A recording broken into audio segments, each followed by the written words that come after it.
நம்ம காளிங்கராயன் அவர்கள் அணையை கட்டுறதுக்காக பவானிக்கு போய் பார்க்கும்போது ஒரு இடத்துல ஒரு பாம்பு வந்து உட்கார்ந்துச்சான், படுத்துச்சான். அது படுத்த இடத்துல தான் அவர் அணையை கட்ட ஸ்டார்ட் பண்ணாராம்.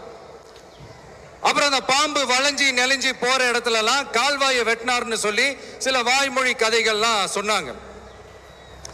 தண்ணியை சேமிச்சு வச்சு குடிக்கிறதுக்கும் விவசாயத்துக்கும், இப்படி தண்ணியை சேமிச்சு வச்சு குடிக்கிறதுக்கும் விவசாயத்துக்கும் வழி வகுக்கிறது எவ்வளவு பெரிய ஒரு நல்ல விஷயம்.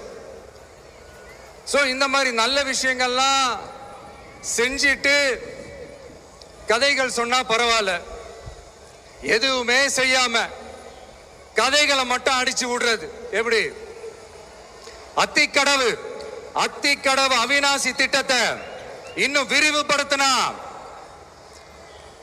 அந்த 3 மாவட்டத்தில் இருக்கிற லட்சக்கணக்கான மக்களுக்கு எவ்வளவு பிரயோஜனமா இருக்கும். எத்தனையோ லட்சம் ஏக்கர் நிலங்கள்ல விவசாயம் நடத்தினா எவ்வளவு பிரயோஜனமா இருக்கும். ஏன் அதெல்லாம் பண்ண மாட்டேன்றீங்க? வள்ளுவர் கோட்டத்துக்கு காட்டுற அக்கறைய இங்க மக்கள் வாழ்வாதாரத்துல கொஞ்சம் காட்டலாம்ல, ஏன் காட்ட மாட்டேன்றீங்க?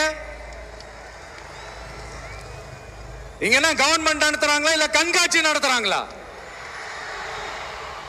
இந்த 21ஆம் நூற்றாண்டிலே மக்களை பத்தி எதுவுமே யோசிக்கிறது இல்ல. ஆனா அந்த காலத்திலேயே இது எல்லாத்தையும் பத்தி யோசிச்ச, மக்களை பத்தி, குடிக்கிற தண்ணியை பத்தி, விவசாயத்தை பத்தி, அணை கட்டுறதை பத்தி, கால்வாய் வெட்டுறதை பத்தி, இதெல்லாம் எங்க இருந்து? பவானியிலிருந்து நொய்யலாறு வரைக்கும் கால்வாய் வெட்டி இதெல்லாத்தையும் பத்தி யோசிச்ச காளிங்கராயன் அவர்களுக்கு கோடி கும்பிடு போட்டாலும் பார்த்தாதுங்க.